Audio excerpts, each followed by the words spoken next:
I stared blankly at the unfinished storyboard draft on my digital tablet. In the draft was an ancestral hall amid heavy snow, a young man kneeling in the snow, frost condensing on his brows and eyes. This scene always reminds me of the beginning of that story on the night of Suli's coming-of-age ceremony. Her childhood sweetheart Gu Mingzhang was kneeling before her father's memorial tablet, saying those cruel words, "Childhood affection doesn't count." Let's take a look together. My childhood sweetheart fiancé Gu Mingzhang wants to break off our engagement. He knelt in front of the ancestral hall saying that childhood affection doesn't count. His father said that although my father died saving him, I shouldn't use this favor to coerce them. His mother said I'm just an orphan girl and shouldn't delay his future prospects. Later, when I married, he stubbornly stopped me, demanding an answer from me. It was just childhood playful talk. Brother Mingzhang actually took it seriously. My childhood sweetheart fiancé Gu Mingzhang had just uttered the words, "Break off the engagement," when he immediately received a slap from his father. Gu Mingzhang knelt alone in front of the ancestral hall. Even after being whipped on his back, he held his head high and refused to admit fault. Just now there was heavy snow, and frost had already formed a layer on his eyebrow. My childhood sweetheart fiancé Gu Mingzhang wants to break off our engagement. He knelt in front of the ancestral hall saying that childhood affection doesn't count. His father said that although my father died saving him, I shouldn't use this favor to coerce them. His mother said I'm just an orphan girl and shouldn't delay his future prospects. Later, when I married, he stubbornly stopped me, demanding an answer from me. It was just childhood playful talk. Brother Mingzhang actually took it seriously. My childhood sweetheart fiancé Gu Mingzhang had just uttered the words "break off the engagement," when he immediately received a slap from his father. Gu Mingzhang knelt alone in front of the ancestral hall. Even after being whipped on his back, he held his head high and refused to admit fault. Just now there was heavy snow, and frost had already formed a layer on his eyebrows and lashes. Today is my coming-of-age ceremony banquet. Gu Mingzhang only returned at midnight, reeking of alcohol. Master Gu was furious. He had 2 servants tied up and questioned them, learning that Gu Mingzhang was on a pleasure boat, competing with others to win the favor of a courtesan. Throwing down real money, he actually managed to make a nobody-singing girl into a star. Tonight the north wind is fierce and harsh. The snow has piled up to the ankles. When the maid Elphaean told me, I hurriedly threw on a cloak and ran over through the snow, and in the heavy night and deep snow, caught off guard, I fell and my hands were covered in blood. No time to wipe it off. I knew Uncle Gu had always been strict and was terribly afraid he'd beat Gu Mingzhang to within an inch of his life. Even though Uncle Gu had broken 2 canes on him, Gu Mingzhang still knelt ramrod straight before my father's memorial tablet with his head held high. I was trying to persuade Uncle Gu not to be angry, but Gu Mingzhang stared at me with hatred. Besides me, Gu Mingzhang, are there no other men left in the world?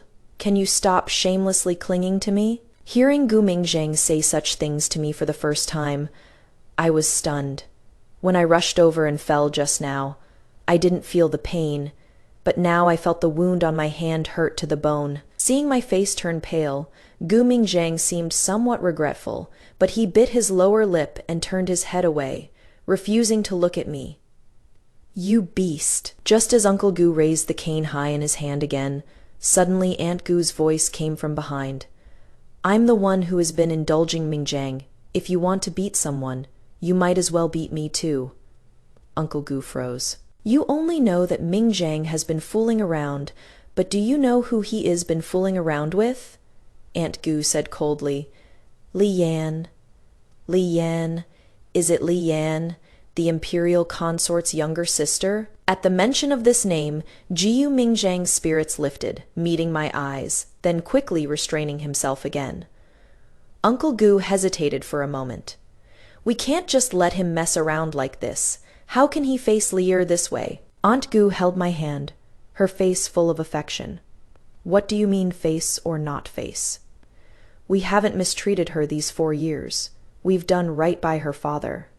Besides, Mingzhang is at the age to marry 1 wife and 1 concubine isn't anything unusual. Hearing Aunt Gu say this, Gu Mingzhang's expression suddenly became at ease. Even Uncle Gu stopped talking. One wife and one concubines, and naturally the imperial consort's younger sister would be the wife, and I would be the concubine. The wind suddenly picked up, blowing my heart colder bit by bit. Lear is such a sensible child. She should understand that childhood playful words don't count. Yes, childhood playful words don't count. I'll marry Lear as my wife. Gu Mingzhang is the legitimate son from the Duke of Gu's household, treasured and doted on like precious jade by the whole family, and I, at 10 years old, was brought into the Gu residence wearing mourning clothes. People in the capital said I was a sparrow turned phoenix Dan. If it weren't for my father risking his life to save Gu Mingzhang's father's life, with our family's status and foundation, I'd have been a commoner for life. That day was the 7th day after father's death. Master G wept tears before my father's memorial tablet, placing the Gu family's ancestral lace gold phoenix hairpin in my hand. Worthy brother, rest assured, I will definitely treat Su Li as my own child.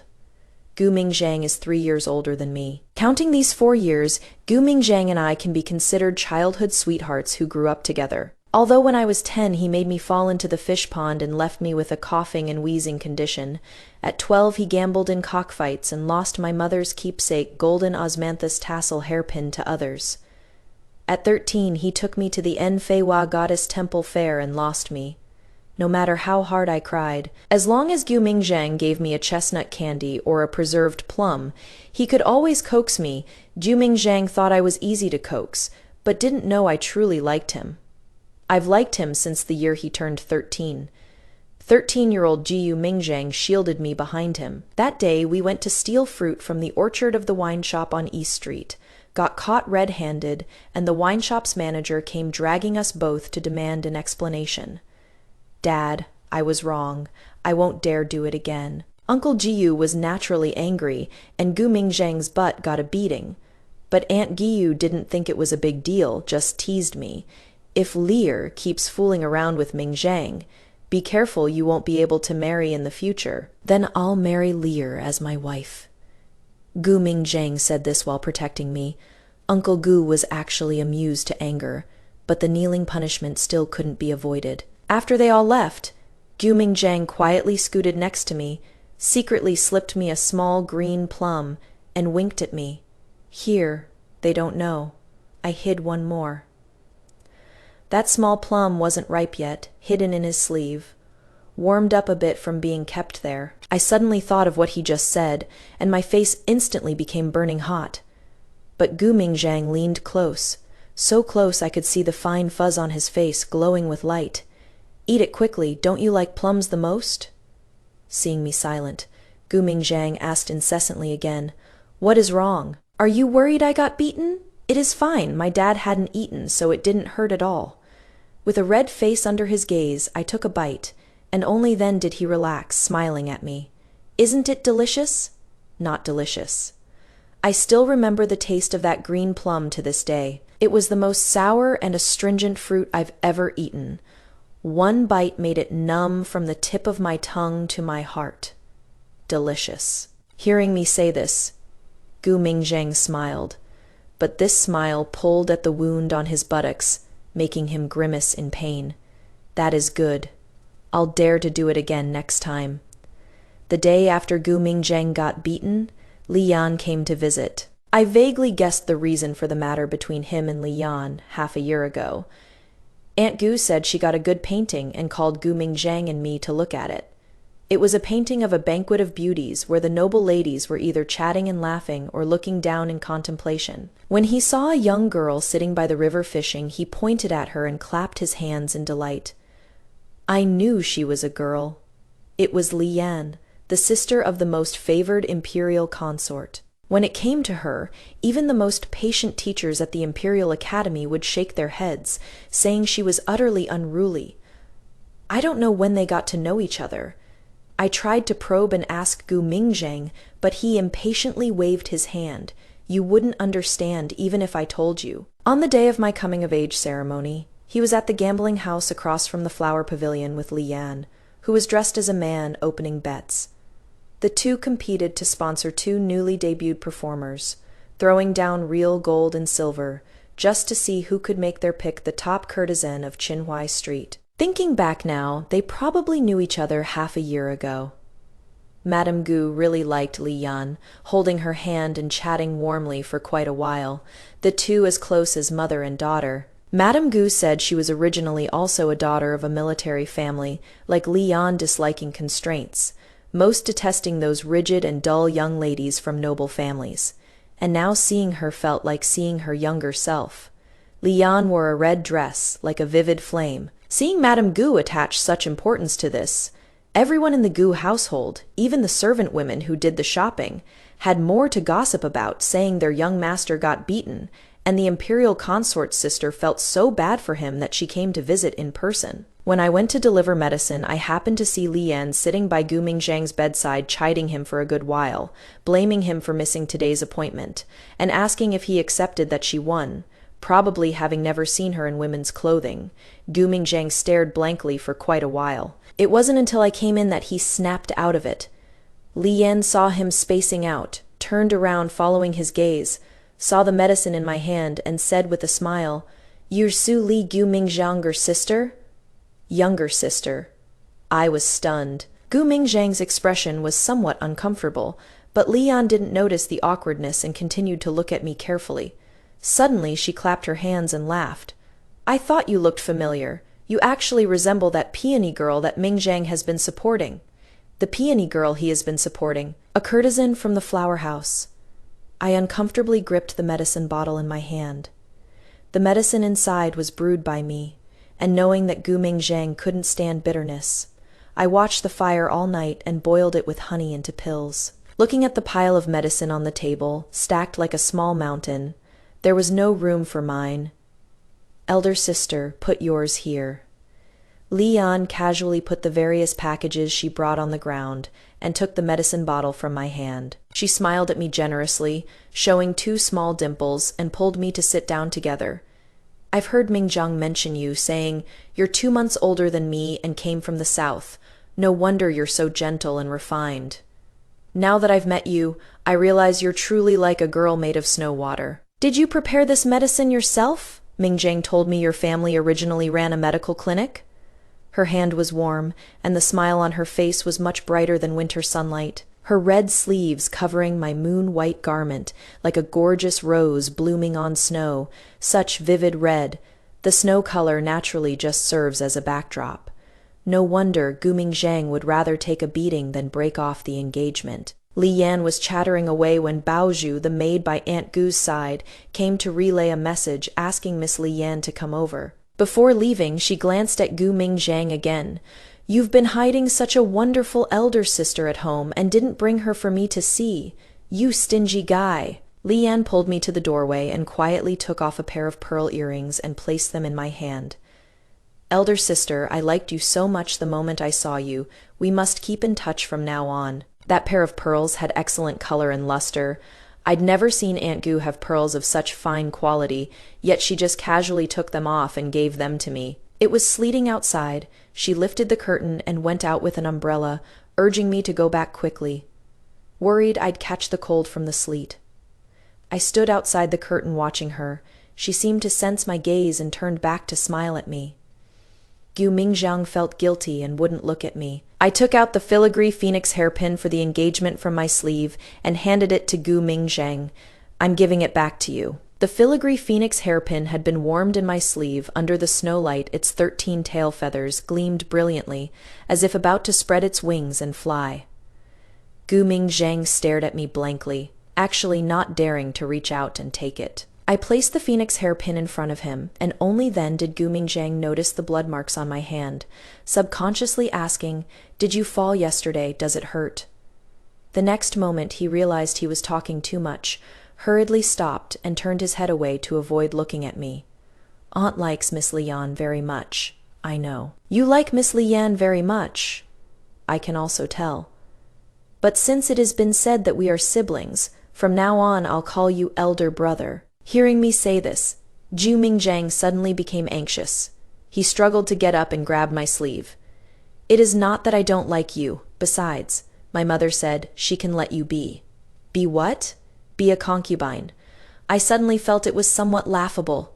Did his family think I coveted power and wealth to this extent? Or do you, Gu Mingzhang, think so highly of our 4 years of affection that you believe I could become your concubine and humble myself? Leaving aside, aunt, what do you think? Gu Mingzhang had no idea what to say, and spoke no more. The candlelight in the room gently flickered with the howling north wind outside, illuminating the hesitation in his eyes. The man before me was weak and selfish. I couldn't understand how the young man I admired had become such a stranger before my eyes. Nothing like the young man 4 years ago who stole green plums for me, got beaten but still smiled at me, saying something about taking responsibility for one's own actions. When I got up to leave, the snow outside had already reached my ankles. In December, heavy snow filled the air. Everything was desolate. It was long past the season for green plums. The marriage between Li Yan and Gu Mingzhang was settled. I heard the Li family wasn't very willing, Zan. They looked down on the declining Gu family. Now the imperial consort is in great favor, and the Li family also has a promising son who has achieved merit in the northern wilderness, highly regarded by His Majesty, but they couldn't withstand Li Yan's affection, and the gossip spreading outside, saying she and Gu Mingzhang had an unclear relationship. When the two families talked, the Li family's words carried barbs, making Aunt Gu somewhat unhappy. However, on this joyous day, both families wore smiles on their faces. Firecrackers burst with a string of crisp sounds, and Gu Mingzhang kicked the sedan door. Li Yan stepped down from the bridal sedan wearing a bright wedding dress with gold-woven phoenix embroidery, said to have a full 10 jin of gold thread embroidered into it. The dowry procession with music wound like a phoenix tailed, and the bride entered and paid respects to heaven and earth. But the dowry procession still hadn't finished arriving. Guests came and went endlessly when they saw a man wearing a long sword, travel-worn and dusty, walk straight through the guests in fine clothes. He hooked his arm around Gu Mingzhang's neck and said with a laugh, "Good lad, getting married?" For a moment people couldn't recall who this unkempt man was, vaguely guessing from his long sword with Yaozi pattern and the scar across his nose bridge. General Lin. General Lin, Lin Yan. I vaguely have some impressions, and back when we were little, he used to play around with us all the time. Later he went with his father to fight in the northern wastes, and the next I heard of him was victory reports from the front lines. Back then he was about the same height as Gu Mingzhang, even a bit fairer-skinned than him. Now, after rolling through the wind, snow, and blade light of the northern wastes, he has turned out looking like those northern barbarians who eat meat and drink blood. Gu Mingzhang froze, then forcefully hugged him back. "Thought you weren't coming. Had to come see the bride no matter what." He smiled and pressed a brocade box into Gu Mingzhang's hands. "I came in a hurry and didn't bring any proper gift, but this medicine is rare Zana snow lotus that is hard to find even deep in the laughing corpse mountains of the northern wastes. You remember how you caused your younger sister-in-law to fall into the water that winter years ago, right? Didn't the doctor say afterwards that she needed snow lotus?" Lin Yan kept talking about the past on his own, not noticing that Gu Mingzhang's expression had turned unpleasant, until Gu Mingzhang's drunk friend came over to tease. The imperial concubine's younger sister, Zan, "You're really something, kid." Only then did Lin Yan freeze. "Then what about her, brother Lin Yan?" I smiled at him. "I'm Gu Mingzhang's younger sister." Hearing the word younger sister, Gu Mingzhang's expression suddenly became somewhat uncomfortable. He abruptly turned to look at me, Zan.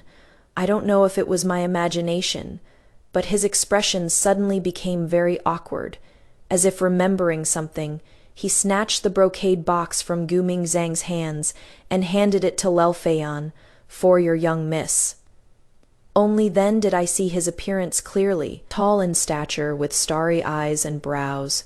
The northern winds of the northern wastes had carved out his sharp features and rough skin. A scar ran across the bridge of his nose. He didn't look like the pampered young masters of the capital, but rather like that ancient, somber, long blade at his side, Zan coiled and ready to strike, thirsting to be unsheathed for blood. Standing there, he seemed to bring with him the fierce winds of the northern wastes that could swallow mountains and trample seas, making the powdered pretty boys of the capital look frail and delicate by comparison.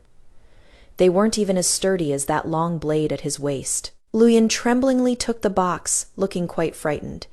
He stared at me blankly for a long while, then suddenly smiled. "Little sister liar, long time no see."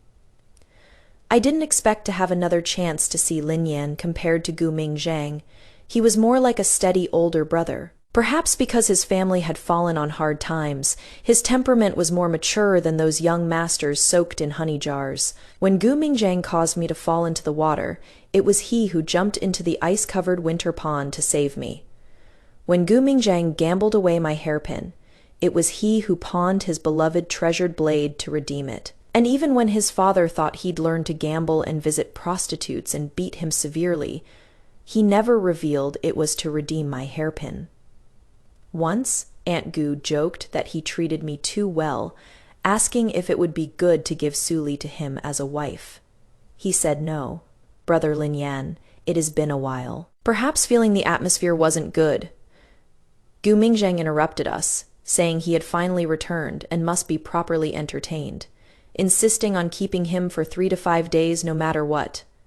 3 days later was the day for the bride to return home, and also the flower festival. Li Yan put up her hair in a married woman's bun, affectionately holding on to Gu Mingzhang's arm, causing the servant women to snicker. Aunt Gu wanted to lecture her several times, but after thinking about it, ultimately held back and sighed.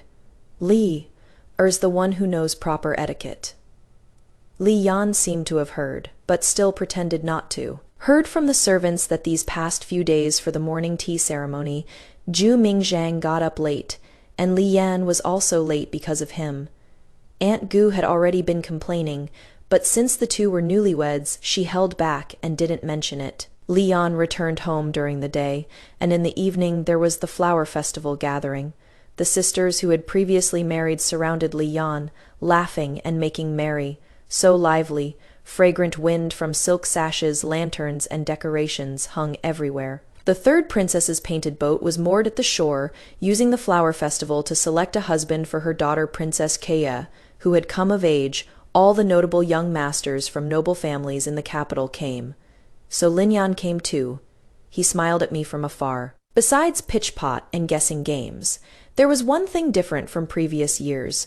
Laborers pushed over a flower stand as tall as a 4-story building, with various flower bouquets tied on top, from the top-ranked white peony to the 12 flowers of varying ranks. The third princess thinks thoroughly Dan, her future son-in-law, must not only have literary talent, but also be counted among the best in martial arts. Li Yan clapped her hands and laughed. "The others are fine, but that bouquet of white peonies is rare. I've seen it before at elder sister's place. Seems to be called something like late snow, very precious." Hearing her say this, Gu Mingzhang subconsciously looked at me. In the past, whenever he got something rare, Gu Mingzhang would always come ask me first if I liked it, so this time he was used to it too. I pretended not to see Gu Mingzhang, cast my gaze on that bouquet of flowers, and when I withdrew my gaze, I noticed Lin Yan was also looking at that bouquet. Our eyes briefly met. Then we each looked away. The young men were eager to try, but that bouquet of white peonies hung high like a bright moon. Even as other flowers found their owners, it still remained at the top, inevitably making people hesitate. "Mingzhang, I want that one." Li Yan tugged at Gu Mingzhang's sleeve. Gu Mingzhang stepped forward, drew the bow fully, but only grazed past it. Because almost simultaneously, Lin Yan stepped forward, bow drawn full like the moon. The arrow whistled off the string through the board, only the tail feathers visible. The petals of that bouquet of white crabapple blossoms trembled from the arrow's wind, petals fluttering down. Lin Yan stood there, moon-white petals falling on his arm guard, like snow from the northern wilderness. That young boy in my memory has now grown into a man. He stood there, turned his head, and smiled at Gu Mingzhang, as if showing off to me that the flower was his. The joy in the third princess's eyes was almost impossible to conceal. Gu Mingzhang smiled and punched his shoulder, winking and gesturing for him to take this bouquet of white peonies to win Kaoyu's heart. But Lin Yan, under everyone's watchful gaze, tucked that bouquet of white peonies into his sleeve and left. Everyone was stunned, not understanding what General Lin meant. "I just like this bouquet of flowers," Lin Yan said. "I have no intention of giving it to anyone else." Luyan secretly whispered something in my ear. "For you." He handed me the flowers, but didn't look at me. The moon gradually sank westward. This place was secluded. All the noise separated on the other shore. The peonies were hidden in his sleeve. He saw me glance at those white peonies, and afraid I'd be embarrassed in public, so he secretly gave them to me. But those flowers hidden in his sleeve and the petals were already in complete disarray. He was somewhat annoyed. Just now. They still looked pretty good. He wasn't good at arranging flowers. When it came to archery and killing, he would never hesitate. But when encountering delicate, soft flowers, he became flustered instead. Thus his feelings were like the creases on that bouquet of peonies. The more he tried to hide them, the more obvious they became. I couldn't help but laugh, and Lin Yan also laughed embarrassedly along with me. "You should smile more. It looks really good," he said. "I came back this time, and that kid Mingzhang actually got married. Lear, you've also become much quieter than before. In the past, you always followed behind him, calling him Brother Mingzhang. I was really jealous of him back then, and no matter what stupid things he did, he had a little sister who admired him so much. Do you remember when we first met? I held out candy and tricked you into calling me brother, and even made you cry. Later I went off to war, and you and Mingzhang came to see me off. You held onto my sleeve and kept crying, until Mingzhang lied to you saying I was going out to buy you candy, and only then did you stop crying. Later on, you sent me winter clothes with a cluster of osmanthus flowers embroidered on them. You told me the osmanthus in the capital had bloomed, and that whenever the osmanthus flowers bloomed, you would think of me." When talking about the past, Lin Yan's expression also softened considerably. I listened as he talked about many things from the past to the present, from the snow of the northern wilderness to the moon over the capital, from that golden osmanthus tassel hairpin to this bouquet of white peonies, from Gu Mingzhang to Li Yan, and yet he alone didn't talk about himself. I looked at that scar running across his face, thinking of how he had rushed over travel worn on the day of Gu Mingzhang's wedding, thinking of that box of snow lotus stained with snow water in the opening he had revealed while shooting arrows just now.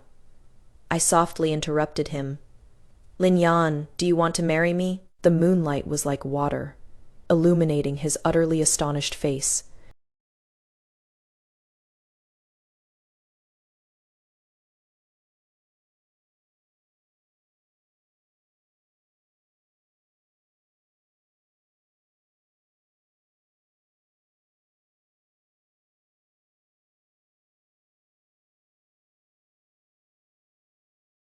The news of General Lin's marriage instantly spread throughout the capital.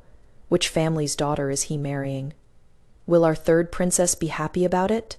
That's Su Lai, from the Su family and the guard who died protecting his master. Poor thing, losing both parents at such a young age, with not a single person from her maternal family to rely on. In a couple years, when the third princess's precious daughter marries down, won't she be demoted from wife to concubine? Tell me, what is this Miss Su thinking? We watched her grow up together with that young master Gu. How could she just change like that? When the gossip from outside reached me, I was in my room embroidering my wedding veil. The golden phoenix on it was lifelike, needing only the final touch to bring it to life. "Miss Young Master Gu is here," Maid Elphaon said softly. I froze, the silver needle pricking my fingertip, forming a dot like a red bean. The beaded curtain was pushed aside with a clatter, rolling in a bit of early spring chill. I looked up Dan. He still carried the scent of rouge and powder from who knows where. And when he looked at me, there was a moment of hesitation, perhaps nostalgia for our innocent childhood days together. But when he saw the red wedding veil with gold brocade embroidery in my hands, that bit of hesitation instantly vanished. "Su Li, are you really getting married?" He hesitated for a moment, and I looked up at him. Gu Mingzhang was handsome, with sword-like brows and starry eyes, his whole being exuding the arrogance of a noble family's son and youthful spirit. But today, Gu Mingzhang definitely didn't come to see me out of regret, Zan. He was probably gloating. "Are you really going to marry that wooden block, Lin?" Gu Mingzhang was asking, even though he already knew the answer. Really? The day after Lin Yan and I agreed, Lin Yan's matchmakers came to the door. Even Uncle Gu hadn't reacted yet when the betrothal gifts came flowing in like water. He is pretty good-looking, sure, but his personality is cold as hell and weird. Even Princess Kao Yue likes him Dan if she marries over later, and you can't melt that block of ice. You're gonna be in trouble. I put down the embroidery in my hands and looked at him. "Gu Mingzhang, did you just come here to tell me this?" Seeing I was displeased, Gu Mingzhang said resentfully that I didn't appreciate his kindness. "I'm kindly reminding you that it is still not too late to break off the engagement. Don't come crying to me later when you fight with him, and don't come crying to me when Kao Ye bullies you either." After saying that, Gu Mingzhang flung the curtain aside and left. I clutched the wedding veil in my hands tightly. Dan. It would be a lie to say I wasn't worried. But some days ago, Aunt Gu already had quite a few complaints about Lian. Lian heard her grumbling that when marrying a wife one should marry a virtuous one, yet Lian acts on her own accord. And she even said if she can't marry a virtuous wife, taking a virtuous concubine would be fine too. I'm very clear about my situation. Besides Lin Yan, where else could I possibly go? Lin Yan petitioned the throne, and His Majesty granted the marriage. The wedding dress beside me has woven gold thread and embroidered peach blossoms, so luxurious it is startling. It was sent by Lin Yan. They say it was rushed here at top speed, embroidered day and night without rest by the best group of embroiderers in Gusu. The peach blossoms on it are in full gorgeous bloom, unlike the peach blossoms outside that have only just formed buds. So what if the peach blossoms are brilliantly radiant after wind and rain? They ultimately can't escape the fate of withering into mud. The wedding day was a cloudless, sunny day. A talented man and a beautiful woman. Great joy, great joy. The Gu family has done right by Guard Su, treating that young daughter of the Su family as their own. Guests came and went with endless congratulations. Those who wanted to curry favor with Lin Yan, but had no way and nearly trampled the threshold today. Inside the bridal sedan, I wore the heavy phoenix crown. After a whole day of elaborate ceremonies, I only felt dizzy and lightheaded from hunger. When the bridal sedan stopped, I was already somewhat unsteady. "Kick the sedan door, assert the husband's authority," the wedding attendant, wearing peony flowers, shrilly shouted. Afraid of this swaying, I was about to grab onto the sedan when a pair of hands lifted the curtain. This hand looks good. Wielding a knife to cut people down must also be swift and decisive. "Please, my lady, step down from the sedan." Lin Yan's voice sounded by my ear, interrupting my thoughts. I was hesitating whether this was improper etiquette. After all, the wedding attendant said not kicking the sedan door means the husband lacks authority. "You're not kicking the sedan door?" I asked. "Not kicking?" There wasn't even a red silk thread, just through a red handkerchief. I placed my hand on his, for some reason. I kept feeling a burning gaze staring at me. "Su Li really looks beautiful in the wedding dress." "Gu Mingzhang, stop looking!" "That is a friend's wife now." Later, when we tease at the bridal chamber, once the bride's veil is lifted, "We'll take a look. Right, Gu Mingzhang?"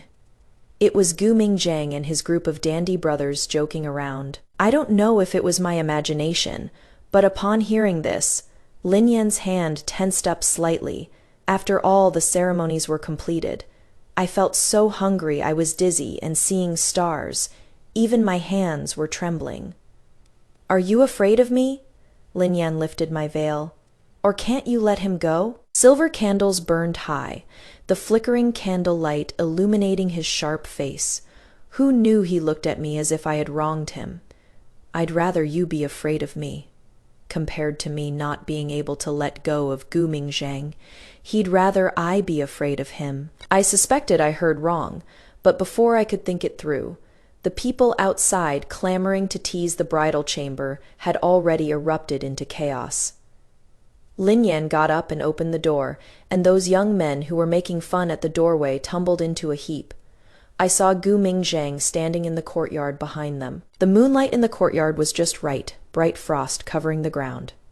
Inside the room, red candles flickered, the whole room draped in red. We seemed to be standing in two separate worlds. The moment he caught sight of me, Gu Mingzhang froze in place, unable to move his gaze away from me for a long time. Lin Yan glanced coldly at Gu Mingzhang and was about to speak. I gently tugged at the hem of Lin Yan's wedding robe from behind. "We haven't drunk the nuptial wine yet." Lin Yan was startled, turned around and smiled. "All right." The noise outside gradually died down. They didn't dare make trouble for Lin Yan. They just came over under the pretense of teasing the newlyweds to make fun of Gu Mingzhang, drank the nuptial wine, ate the wedding cakes. I sat nervously on the bed with many questions I wanted to ask. But Lin Yan took out a stack of property deeds along with account books, with that 3-foot Qingxuang sword pressed on top. I didn't understand what he meant. Lin Yan knows this marriage has wronged Lyre from the Gu family. This is all of Lin Yan's fortune. From now on, it is all entrusted to Lyre. His frankness surprised me, but he still calls me Lyre. I looked up and asked him, "You know about Mingzhang and me, so why did you still marry me? Then why did you agree to marry me? Others say I'm heartless and fickle, unfaithful. If I don't marry you, I won't be able to marry anyone better. Others say I'm cold and heartless, boring and strange. And if I don't marry you, I won't be able to marry anyone better." I looked at him and suddenly burst out laughing. It was hard to imagine that General Lin from others' mouths could say such things. Seeing me laugh, Lin Yan curved the corners of his mouth. He reached out to remove my phoenix crown and hairpins for me. He seemed very unaccustomed to these intricately designed accessories, his movements all cautious. When his hand touched my clothing sash, I instinctively stiffened. He froze for a moment and tactfully changed the subject. "We still need to enter the palace tomorrow to give thanks. Let's rest early." The night passed without words. I lay in bed, and between Lin Yan and me, it was like there was a moat, the two of us not violating each other in the slightest. The rain outside fell pitter-patter. I was already a light sleeper, and when a spring thunder suddenly struck, I clutched the brocade quilt in my hands. Noticing my nervousness, Lin Yan spoke softly. "Don't be afraid." His voice was gentle, unexpectedly putting me at ease. I drifted off to sleep in a daze, and in a trance I dreamed of my home in Gusu. It was also a spring night like this, with thunder rumbling outside. I hid in Mother's embrace. Mother tucked in the corners of my quilt, gently patted my back, and patiently coaxed me to sleep. My father gently pushed the door open and came in softly reproaching Mother for spoiling me too much. What would we do in the future? So what if Lyre is spoiled for a lifetime? We're here for her. In the dream, the sound of rain pattered softly, the dampness of rainwater and the fragrance of peach blossoms crept in through the carved wooden window. Inside the quilt it was dry and warm, as if I could never have to grow up for my whole life. Mother! In the dream I fell into a gentle and firm embrace, as if someone carefully wiped away my tears. In a hazy daze, I dreamed of Gu Mingzhang again. He was still so unruly and incorrigible, climbing in through the window, stepping 1 foot on my vanity table, asking me half-believingly, "Hey, Suli, did you really get married? That is good. No one will pester me any more." Hey, I found him very annoying, reached out to shoo him away, but saw Gu Mingzhang turn into a snow-white pigeon and flutter away. I suddenly sat up and opened my eyes, only to find I was pillowing on Lin Yan's arm, nestled in his embrace, looking extremely intimate. Then last night's dream, my face flushed red instantly, and I hurriedly sat up. Seeing I was awake, Lin Yan naturally withdrew his hand. The maids outside heard the movement and brought water into the room to attend to us. While getting ready, I secretly turned my face to look at him several times. His arm seemed a bit stiff, as if I had made it numb from lying on it. "We need to enter the palace this afternoon to express gratitude. Dress the lady well." The maids applied makeup for me, and Elphaean, the dowry maid I brought with me, selected clothes for me. She picked out a peach-red one, and Lin Yan frowned when he saw the color, changed to a moon-white one. Elphaean was stunned.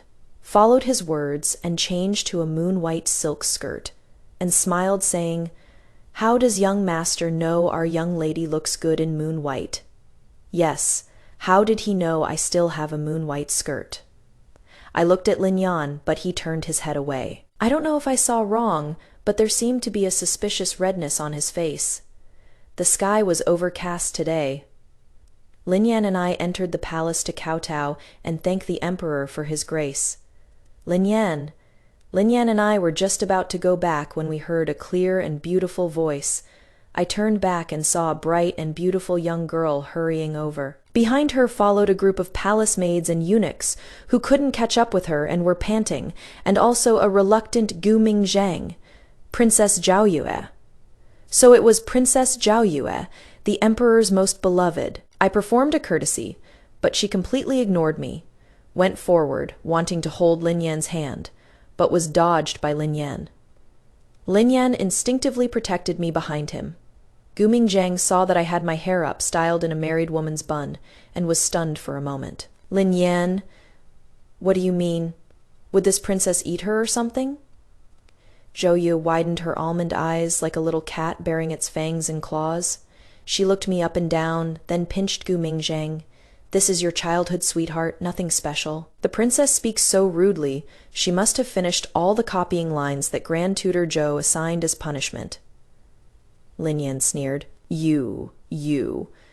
Watching Zhao Yue's exasperated look from the side, I suddenly felt that actually Lin Yan and Zhao Yue were the ones who were well matched. "What are you thinking about?" Seeing me lost in thought, Lin Yan couldn't help but ask. "I think you and Zhao Yue are quite well matched." I was lost in thought and blurted it out without thinking. Lin Yan's expression suddenly darkened, and as if in a huff, he swung his long legs and got on the carriage first. Even after I got on the carriage, he still looked sulky. "I don't like her. If you say that again, I'm really going to get angry." "What if she insists on marrying no one but you?" "Then I'll take my whole family and flee overnight." Lin Yan looked dead serious. "If she comes, we'll just run." I couldn't help but laugh. Seeing me laugh, Lin Yan also smiled and said, "Smile more often, it looks really nice." I just didn't know why Gu Mingzhang had also entered the palace. I lifted the carriage curtain to look outside, and saw Gu Mingzhang pulling at Li Yan's sleeve, apologizing, and could vaguely see Li Yan's face looking unhappy. It must be a marital spat. Li Yan came to complain to her elder sister, the imperial consort, and perhaps under the imperial consort's pressure, Gu Mingzhang chased after his wife all the way to the palace.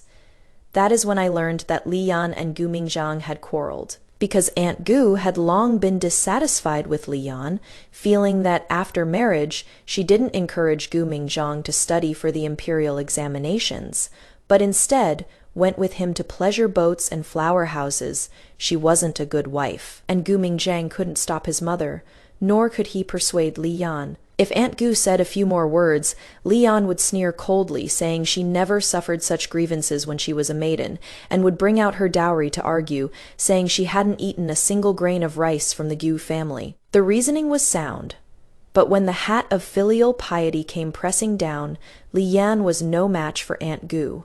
When Lin Yan and I went to the palace to give thanks, it was their third quarrel. Li Yan ran crying to the imperial consort's palace, lying on her sister's knee, pouring out her grievances. Gu Mingzhang went over and was thoroughly rebuffed. When others saw it, they laughed at him for being henpecked. Aunt Gu naturally couldn't bear her precious son being talked about like this, so she smiled and took a concubine for her son.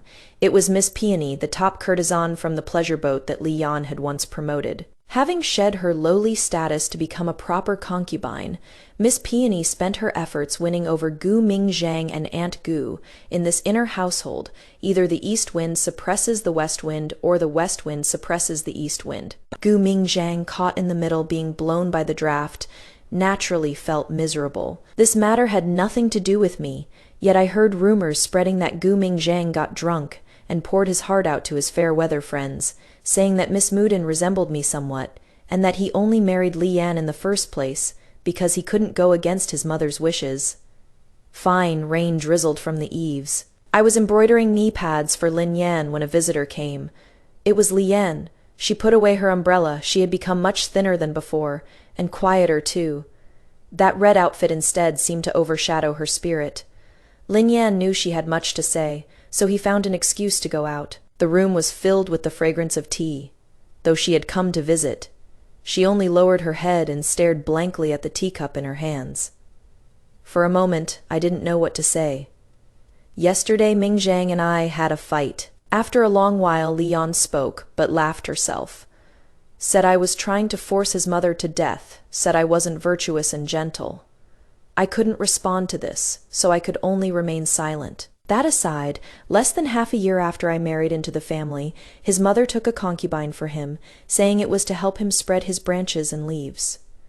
I just can't understand Dan before we got married. I was this carefree and unrestrained, so why must I become a virtuous wife after marriage? If he loves that virtuous wife manner so much, why didn't he marry someone virtuous from the start? Perhaps after getting married, things can't be like before, I consoled her.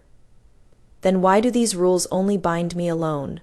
Why can Gu Mingzhang still be carefree and at ease? Why confine only me? Lian suddenly lowered her head and began to sob. Do you know when we quarrel, Gu Mingzhang is like a spineless shrimp in the middle, only saying his mother hasn't had it easy and I should be more understanding. His mother instigates him, saying they never should have let me through the door, saying if only he had married you back then, the mother-in-law and daughter-in-law relationship would be harmonious now. My heart suddenly caught. What right does Gu Mingzhang have to say such things? What right does he have to take other people's hearts and trample on them like this? Before I could console her, Luyan said Gu Mingzhang had arrived. There, he has come to apologize. I took the opportunity to persuade her. In a bit. I'll scold this good-for-nothing brother of mine for you. Hearing that Gu Mingzhang had come to apologize, the displeasure on Lian's face subsided somewhat.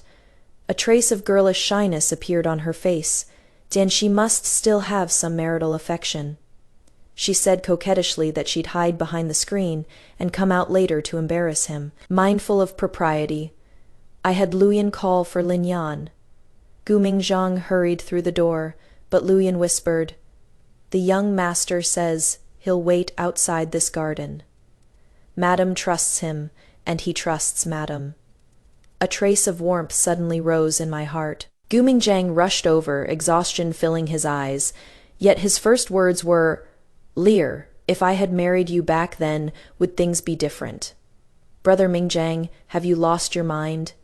"I haven't lost my mind. You don't know how Lian quarrels with me at home every single day. Every time we fight, I think of how we used to be."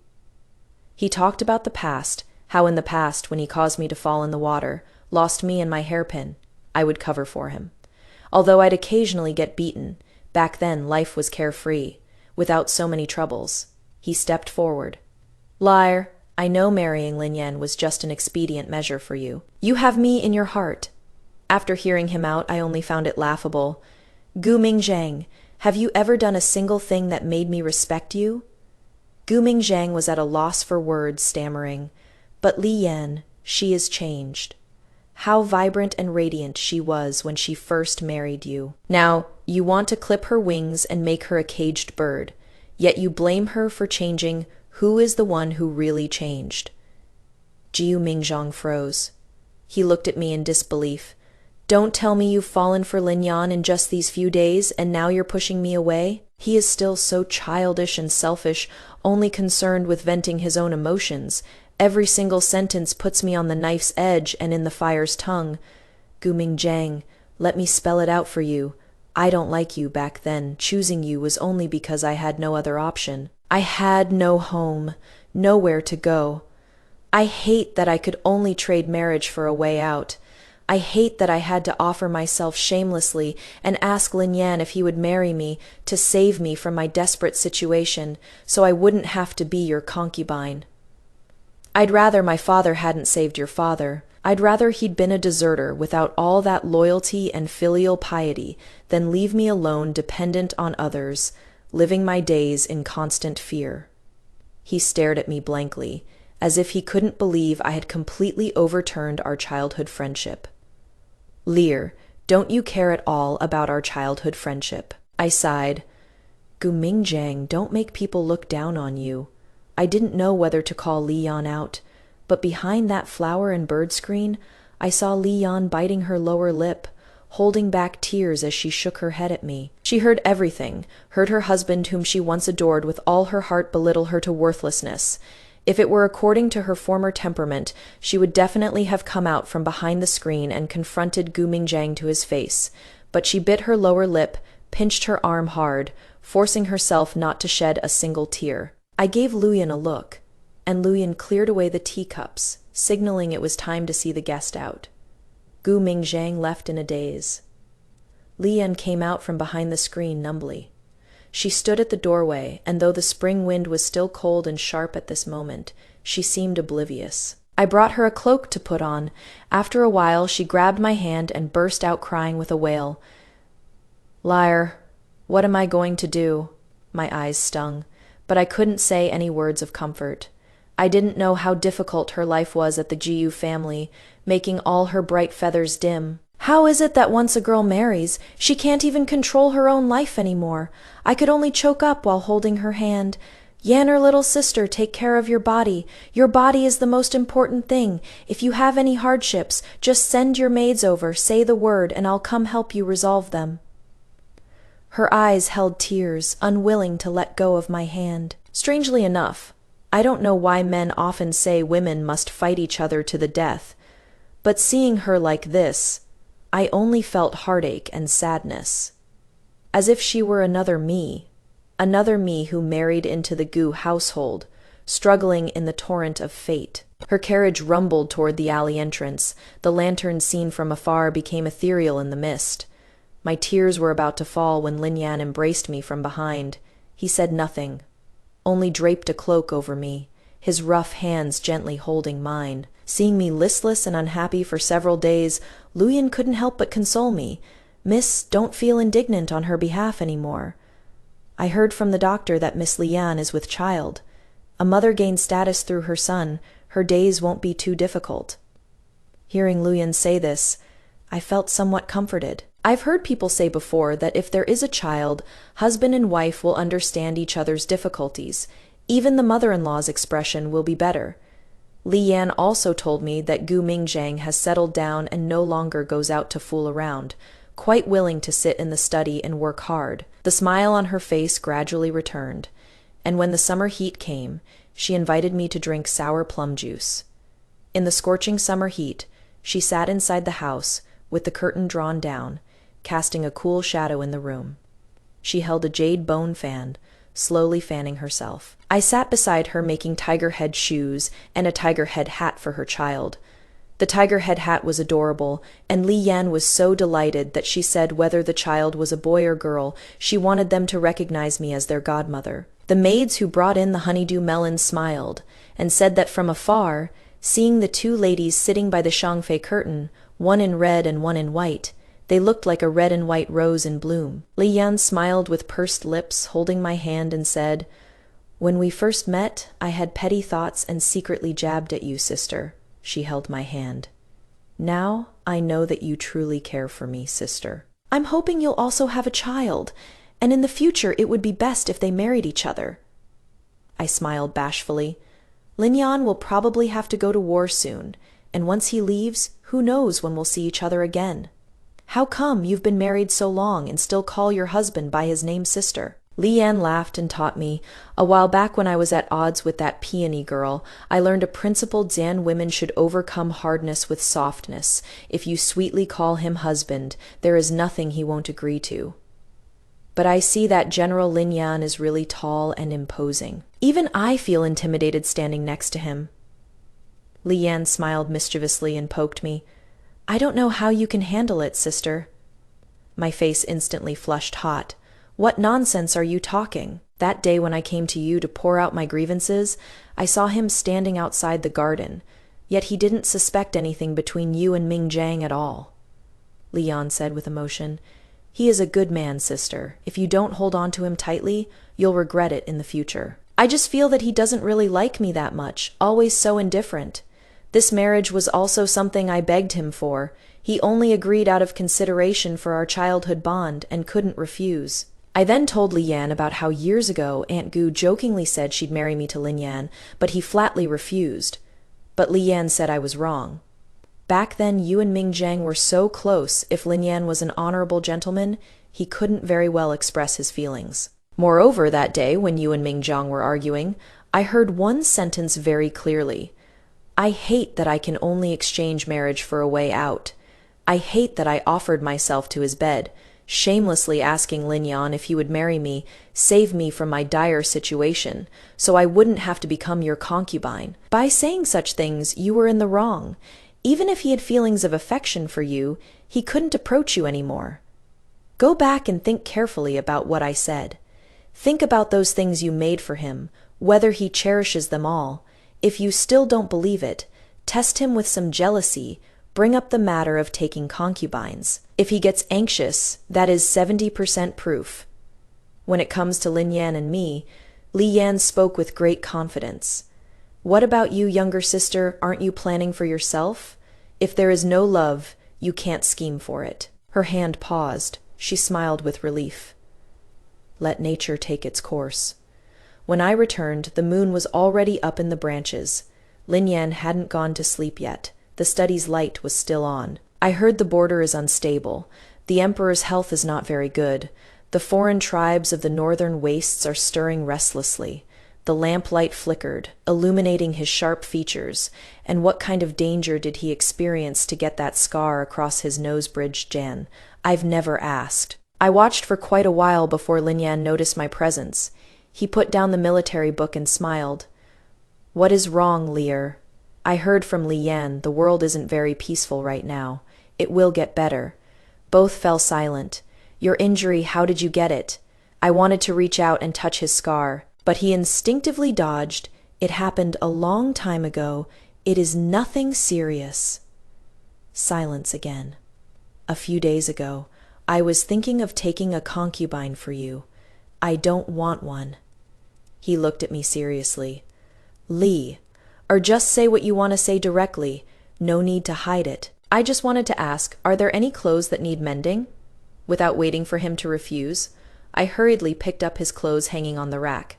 He tried to take them back, but was a step too slow. I'll mend them and give them back to you tomorrow.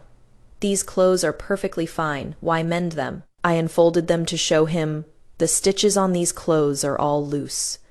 The next second I froze in place.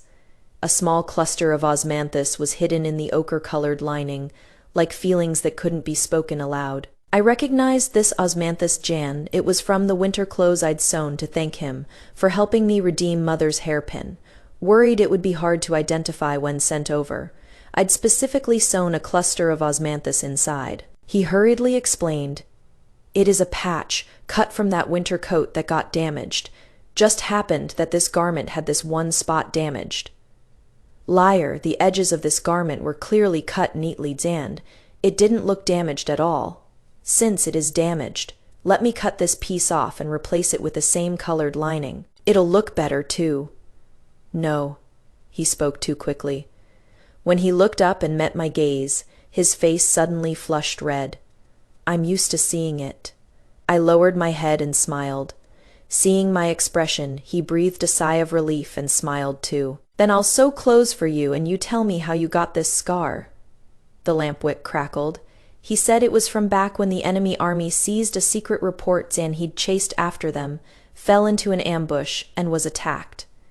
I lowered my head and bit off the thread, listening to him talk about interesting stories from the northern wilderness. He said there was a legend in the mountains about a white-haired mountain spirit girl. When he first arrived at the northern wilderness, he was always curious what the mountain spirit looked like.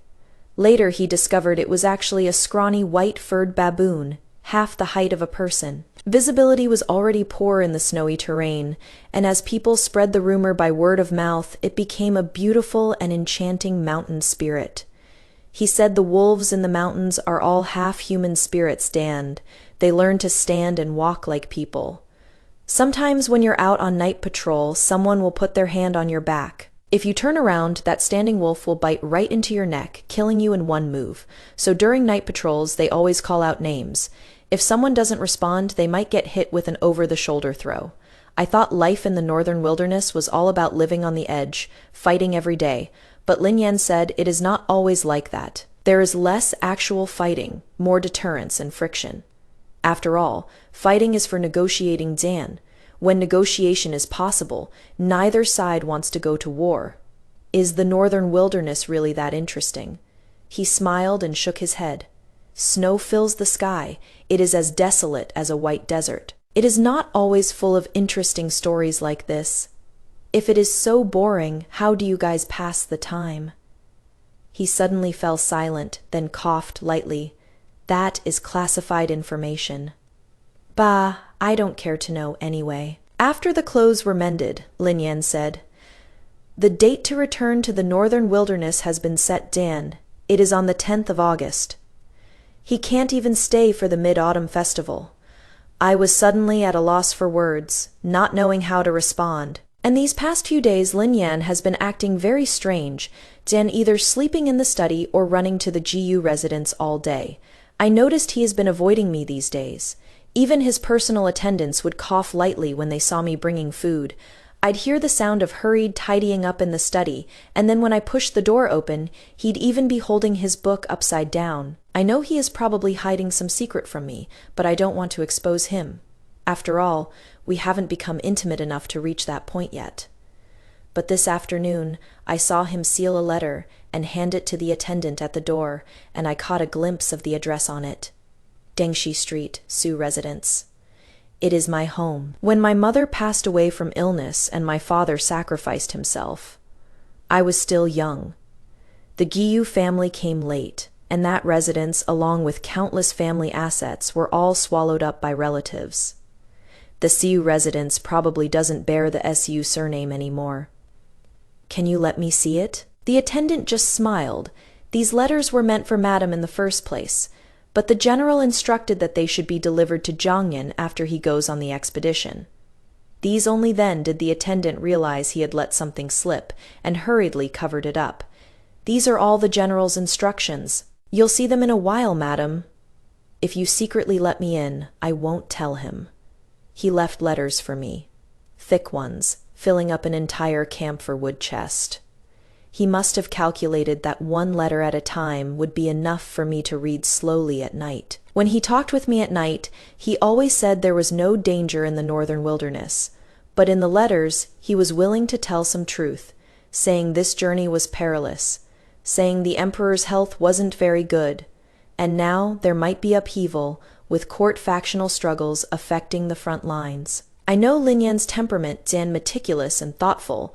If he only wrote these letters, he wouldn't have been running to the GU residence every day these past few days. I flipped to the end and found the divorce papers pressed at the very bottom. There were no family matters or trivial words written on it, just a clear list of the residences and shop fronts he had arranged in Zhangyan. Dengshi Street, the old Sioux family residence. One line stood out strikingly. This residence and property, you're considered the original owner. I've told Aunt Gu that they're all written in the dowry list. Even if there is a house raid disaster in the future, or if you and I divorce, it won't implicate you. If you're unhappy staying in the capital, just go back to Zhangyan. This spot was tinged with an ink stain. Presumably he had deliberated many times before putting pen to paper with difficulty. He planned so much for me, even taking into account my reluctance to part. He said after the divorce document, "Back then, I didn't want to marry you, but given our childhood friendship, I couldn't refuse." That letter sent to Zhangyan also had only a few brief words. Yan originally wished to resign, but south of the northern wilderness there are mountains and rivers. There is home and country. He always hid his innermost thoughts very deeply. 43 letters, not a single sentence of tender romantic feelings.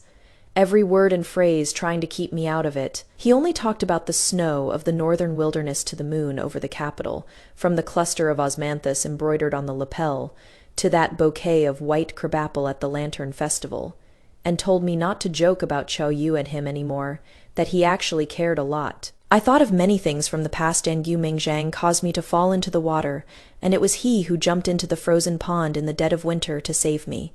His face turning blue from the cold, burning with fever for 3 days. Yet he refused to say it was to save me, only claiming he accidentally fell in himself. Gu Mingzhang gambled away my hairpin, and it was he who pawned his beloved treasured sword to redeem it, getting beaten viciously by father, who thought he'd learned to gamble and visit prostitutes, never revealing it was to redeem my hairpin. Later, when we married, he was respectful and considerate toward me. And even when Gu Mingzhang came to visit, he would, like Zhao Shicheng, wait outside the garden with lonely restraint, draping a cloak over my shoulders. "Lin Yan, you're really something. How can you have everything all figured out, Zen? Then what does this even count as? Then what does my heart count as? It is me who is cowardly. It is me who doesn't dare to love him, Zan. I'm afraid he'll return wrapped in horse leather. I'm afraid he'll be one of those nameless bones by the Wuding River. I'm afraid he'll be like my father, dying for his lord and country, leaving me alone again." I hastily wiped away my tears and put those letters back where they were. But before I could say more than a few words to him, the expedition date was moved up. Lin Yan instructed the servants not to disturb me. I'd stayed up several nights rushing to make clothes for him, and ended up oversleeping. August 7th. There was already a chill in the air.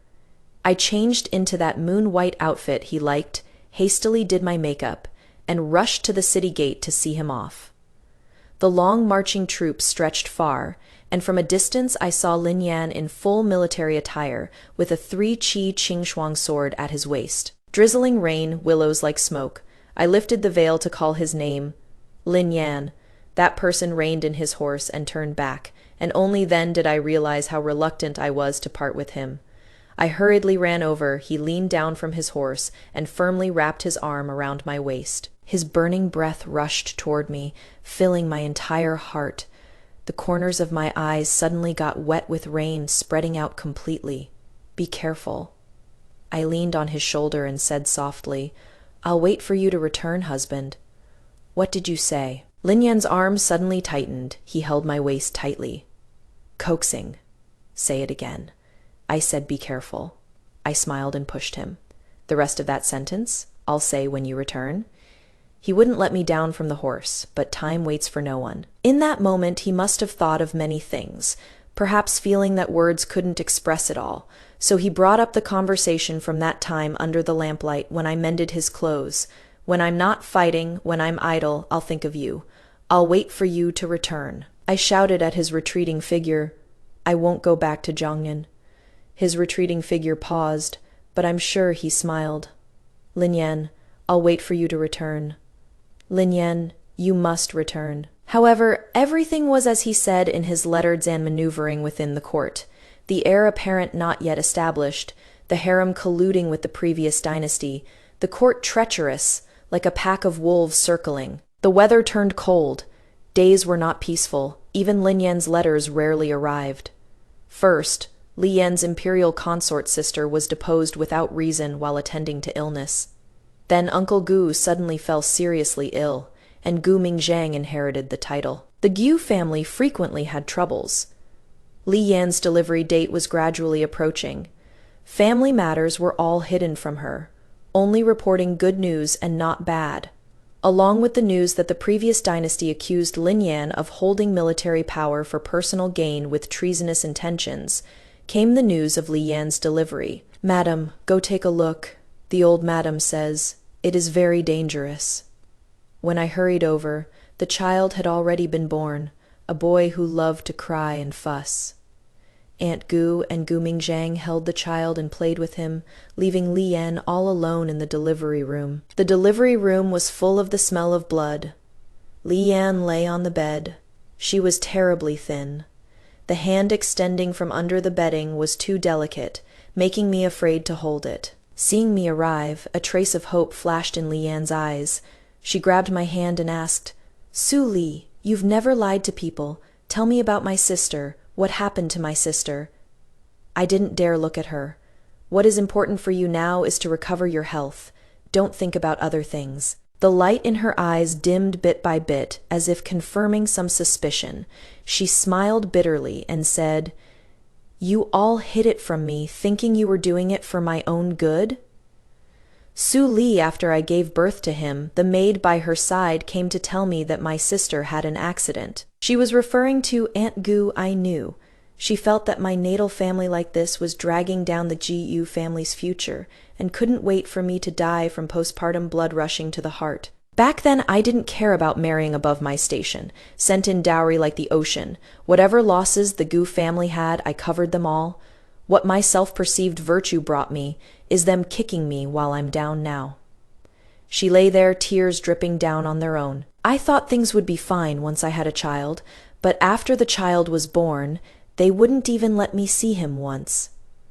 My Natal family can barely protect themselves now. If it weren't for you coming to see me, look at this delivery room. Is there even a trace of human presence? I held her hand, her body weak after childbirth. I told her to speak slowly. I was listening. At first I thought he truly loved me, and thought his mother was telling the truth when she said you were timid and oversensitive. I lost my mother at a young age, so I treated her like my own birth mother with respect and love. Back then I thought she genuinely liked me. When Gu Mingzhang got beaten and I came to see him, she welcomed me with such fanfare. I thought she valued me. But it turned out even then it was all calculated, to make others think I was throwing myself at Gu Mingzhang. After we got married, they guarded against me like I was a thief, yet kept saying they treated me as their own. Every time there was a dispute, she'd say she was doing it all for Gu Mingzhang's good, and then Gu Mingzhang would ask me to back down, saying his mother had it hard and I should be more filial to her. But Su Li, I'm his wife, would I ever harm him? She is taking concubines for him to find someone to fight with me, to wear me down in this inner residence, to drag me down with her. Soft knives and heavy shackles pressed together on her heart. In this world's marriages, women must seek a new family, erase their names, have their wings clipped. Gu Mingzhang can forever be a boy who never grows up, but that vibrant Lian must be tamed into Madame Gu Li. What pains me most is that they say Madame Gu wasn't originally like this. She was originally from a military family, skilled with the spear, with a frank and spirited personality. I'm afraid that in 10 or 20 years they'll also say Madame Gu was originally a very improper person, would cross-dress as a man, not like she is now. Li Yan is the name my mother gave me, hoping I'd have the ambition of a swan, and hoping I'd live freely and follow my heart for life. As she said this, the light in her eyes dimmed, like wings that had lost their luster. I was also my family's treasure back then. If my mother saw this, how heartbroken she'd be. By the time she said this, her tears had already stopped falling. I couldn't find any words to comfort her Zan as a fellow woman, the helplessness of having to gamble one's entire life on a true heart. I held her hand. She was dressed all in plain colors, nothing like when I first saw her, bright as a leaping flame. Sister, bring me paper and brush. She forced herself to sit up. I don't want to be buried into his family as Madame Gu Li. I am Li Yan. Everyone can forget, but I cannot forget. When that divorce document was placed before Gu Mingzhang, he hesitantly glanced at Madame Gu. The child in swaddling clothes was still crying. Madame Gu only sneered coldly. She is a woman. Women can't bear to part with their children. She'll come back begging us. When she married into the Gu household, she wore bright red clothes. When she left, she wore a plain-colored cloak. She forced herself to keep her spirits up, refusing to lower her head. Only when she heard the child cry did the corners of her eyes moisten. Gu Mingzhang, constrained by his mother's authority, didn't dare speak up to make her stay. While they were speaking, heavy snow fell. The carriage wheels rolled over fresh snow. In the snow filling the sky, she didn't look back even once. Lyre, help me persuade her. Gu Mingzhang sighed. I'm caught in the middle.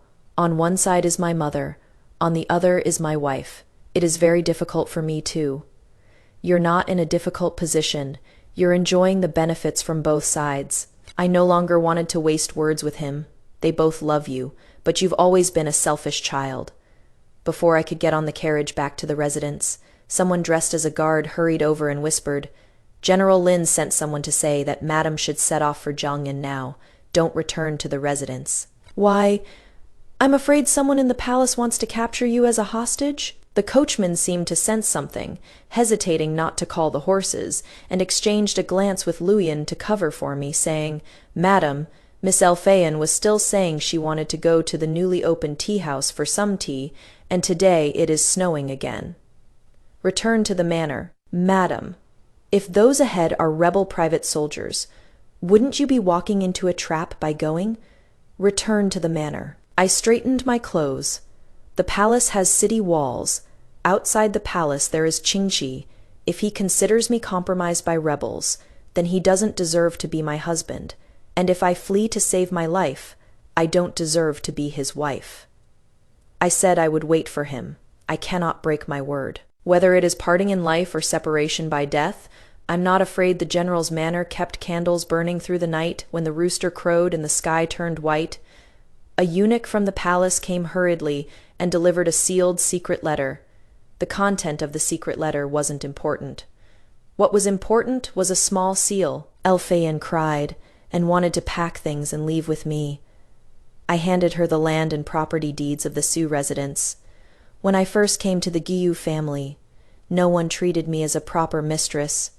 Only you treated me well. When I suffered grievances before, you suffered along with me. This is my home in Jiangnan. If you still acknowledge me, then go to Jiangnan and live well. Elphaean sobbed and pulled at my sleeve, unwilling to leave. If nothing happens, I'll come to Jiangnan to find you. All right. Just consider it as cleaning the house and waiting for me. Nothing will happen. After settling Elphaean, I tucked that golden osmanthus tassel hairpin into my sleeve. The eunuch smiled and stepped aside. "Madam, please." Inside the great hall, calming incense was burning. The golden lion incense burner exhaled fragrant smoke. "They say Lin Yan has rebelled. If you were to leave with me, then I'd believe it 3 parts. 9 layers of steps high.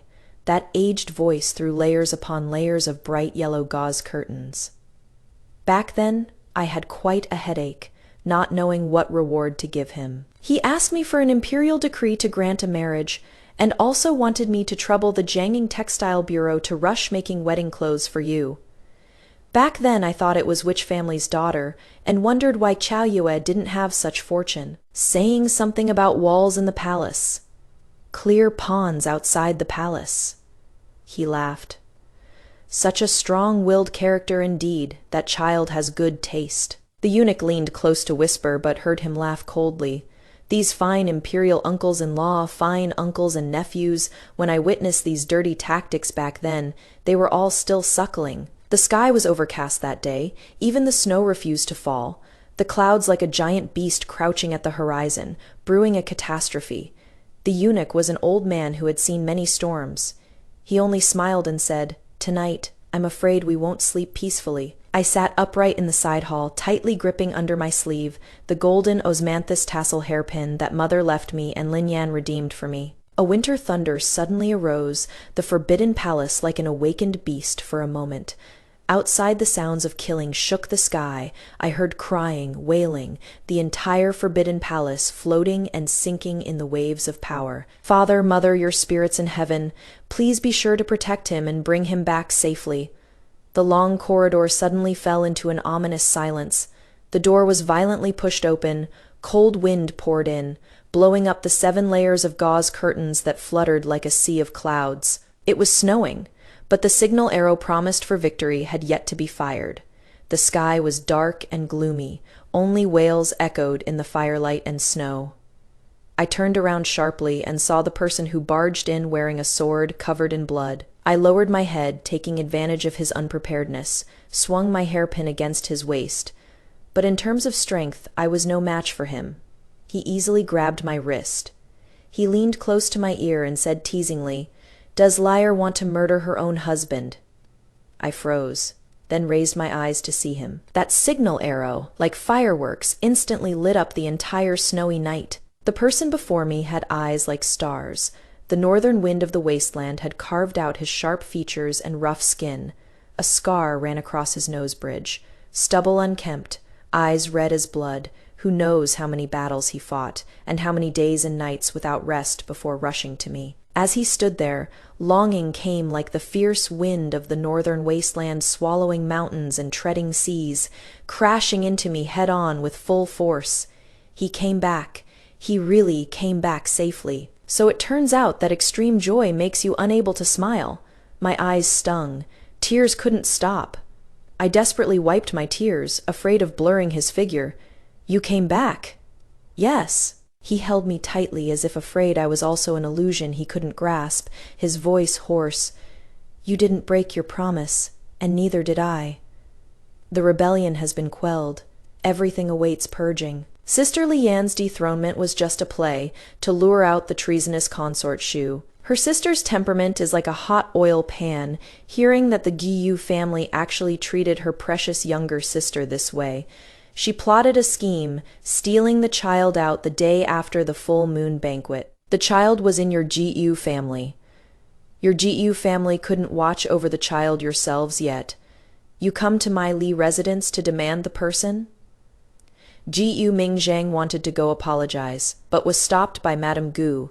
She believed if her son wanted to remarry, what kind of noble lady couldn't he marry? But I feel that the Gu residence treats daughters-in-law so harshly, and Gu Mingzhang is someone without his own opinions. In the future, Gu Mingzhang's marriage prospects are really hard to say. The Li residence declined all visiting cards, but specifically invited me to have tea. In winter, there was a heavy snow that augured a bountiful year. Lian held the child in the room, making him laugh. Seeing me arrive, she insisted on pulling me to make some belly bands and handkerchiefs for her child, and in a few days get a gold lock, recognize a godmother, and later follow Lin Yan to learn martial arts. About that past, she kept her mouth shut and didn't talk about it. Outside, the snow slowly fell. The snow's color reflected the red plum blossoms by the window, illuminating a future scene of peaceful years. In the palace, a banquet was set up, with percussion and dancing music, to entertain the generals and soldiers who quelled the rebellion. "I can't help but comment on your temperament, Zan, just like that injury on your nose. Even when military matters are urgent, you still need to watch out for your safety."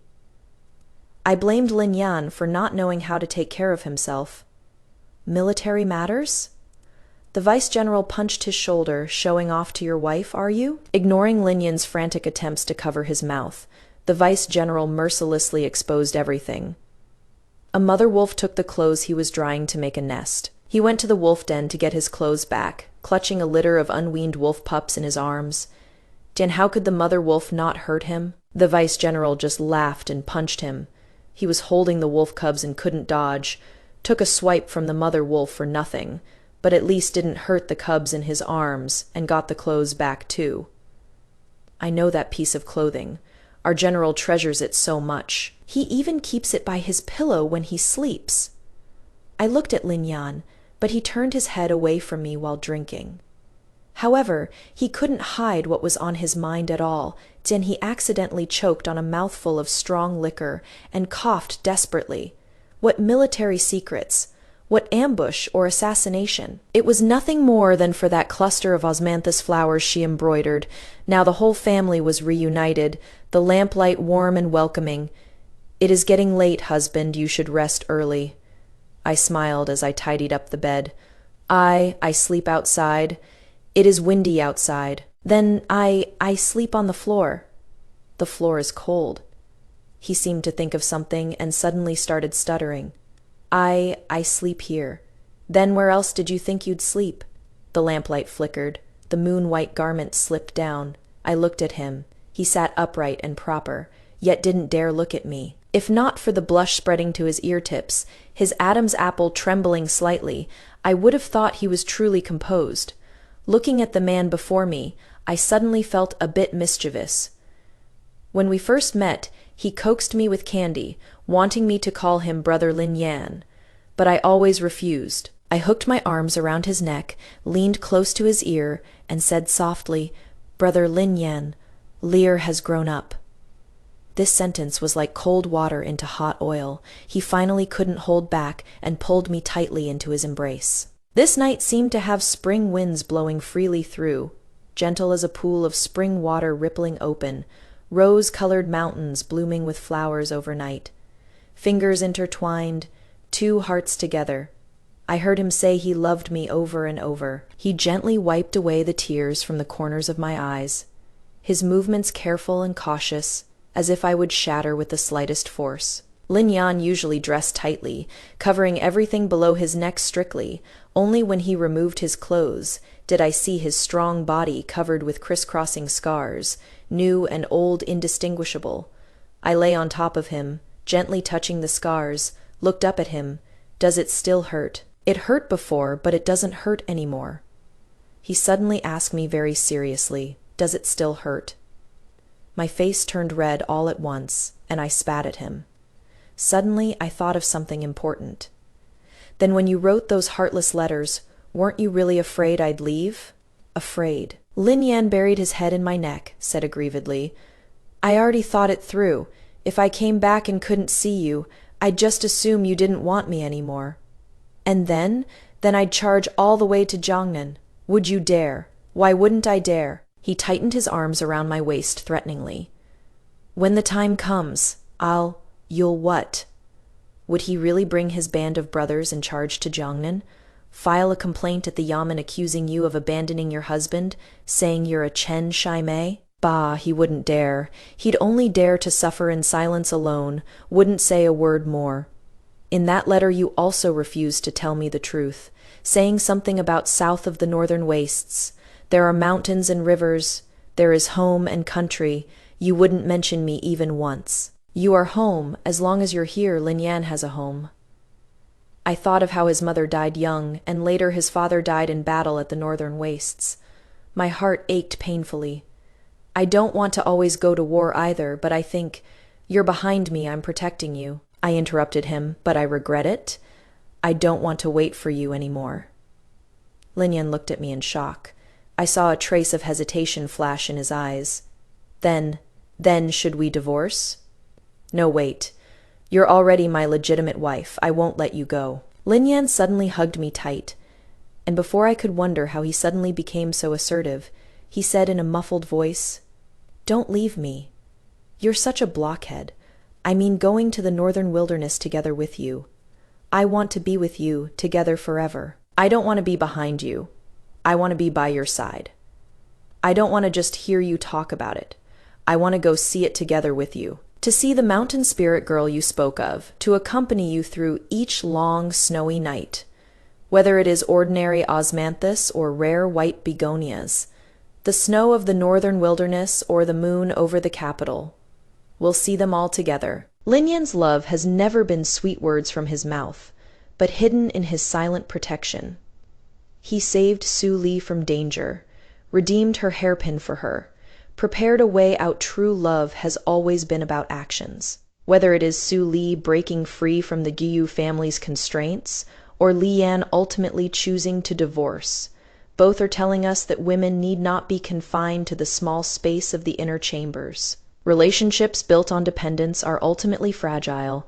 Only by maintaining an independent personality can one grasp control of one's own life.